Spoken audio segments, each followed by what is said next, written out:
পৃথিবীতে অনেক আগুন লাগার কাহিনী আছে। যারা আগুন নিয়ে স্টাডি করেন, ইতিহাসবিদ, ইভেন ফায়ার সার্ভিস, তারা খুব ভালো করে জানেন যে আগুনের পেছনে ভিন্ন উদ্দেশ্য থাকে।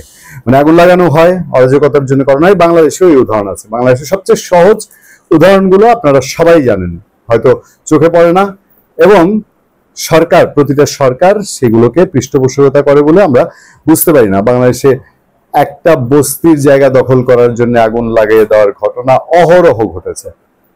এই নেতার চোখ পড়েছে বস্তির জায়গা দখল করবে, এগুলো তো অহরহ বাংলাদেশে। একটা বস্তির কথা আপনাদেরকে বলি, সাত মসজিদ রোডের পাশে বাঁশবাড়ি বস্তি। আমার এই জীবনে আমি যতবার আগুন লাগতে দেখেছি, আমি মানে এই সংখ্যা আপনি একসাথে করতে পারবো না। মহাখালীতে, কুড়িল বস্তিতে, মানে এগুলো একেবারে কমন যে এইসব জায়গায় আগুন লাগবে, এবং এইসব জায়গায় আগুন লাগার মানেই পেছনে অন্য কোনো কাহিনী। আচ্ছা, এই তো গেল ধরেন যে বস্তিতে আগুন লাগার কথা, মার্কেট দখল করার জন্য। বঙ্গবাজারে আগুন লাগার পরে গল্প কি কম হয়েছে?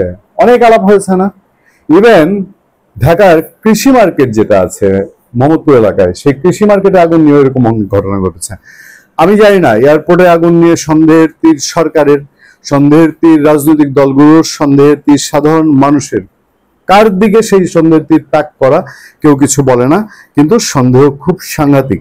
এই সময় যখন এই খবরটা সামনে আসে, আমার সামনে এখন যে খবরটা আছে, সবাইকে ভাবাতে চেষ্টা করবে।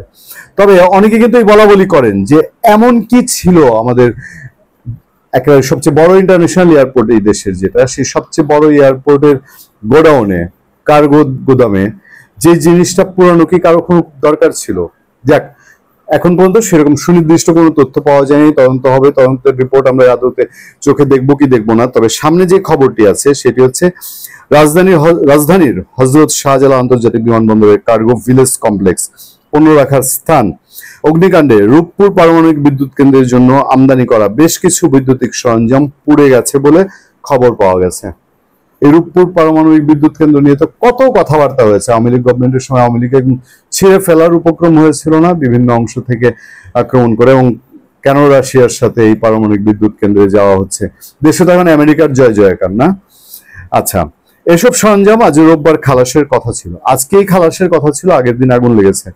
জানা গেছে গতকাল দুপুরে কার্গো ভিলেজের যে অংশে আগুন লাগে সেখানে আমদানি করা পণ্য রাখা ছিল, যার মধ্যে ছিল রূপপুর পারমাণবিক বিদ্যুৎ কেন্দ্রের জন্য আমদানি করা পণ্য।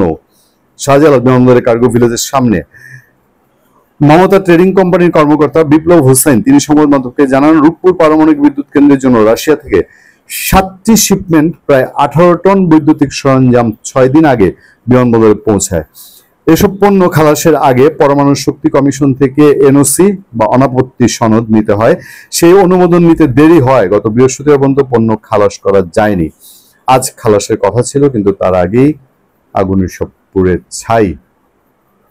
এ বিষয়ে রূপপুর পারমাণবিক বিদ্যুৎ কেন্দ্র প্রকল্পের কর্তৃপক্ষ তারা বলছেন, আমদানি করা পণ্য পুড়ে যাওয়ার বিষয়ে তারা এখনো আনুষ্ঠানিক কোনো তথ্য পাননি। প্রকল্পের কিছু সরঞ্জাম সাবকন্ট্রাক্টরের মাধ্যমে আমদানি করা হয়ে থাকে। সংবেদনশীল বা উচ্চমানের যন্ত্রপাতি সাধারণত বিশেষ উড়োজাহাজের মাধ্যমে পরিবহন করা হয়, যা বিশেষ ব্যবস্থায় গন্তব্যে পৌঁছে দেওয়ার কথা। ফলে এসব পুড়ে যাওয়া পণ্য প্রকল্পের মূল কাঠামোর অংশ কিনা তা যাচাই করে দেখা হচ্ছে। এদিকে কার্গো ভিলেজে আরো উদ্ধার চলছে এবং ক্ষয়ক্ষতির পরিমাণ নির্ধারণে বেসামরিক বিমান চলাচল কর্তৃপক্ষের নেতৃত্বে 7 সদস্যের, আপনারা জানেন ব্যবসায়ীরা আশঙ্কা করছে $1,000 বিলিয়ন ক্ষতি হতে পারে। কার্গো ভিলেজে আর গতকাল 2:30টার দিকে আগুন লেগেছিল। আমরা আশা করতে চাই যে তেমন কোনো দুর্ঘটনাই থাকুক, এটাই বরঞ্চ আমাদের জন্য মঙ্গল হবে। যাচ্ছে মেনে নিব দুর্ঘটনা, আর যদি নাশকতা হয় সেই নাশকতার জাল কত দূর পর্যন্ত বিস্তৃত হবে গড নোস। ভালো থাকবেন, সুস্থ থাকবেন। আপনার সাথে আমি আতিক রহমান, পূর্ণিয়া।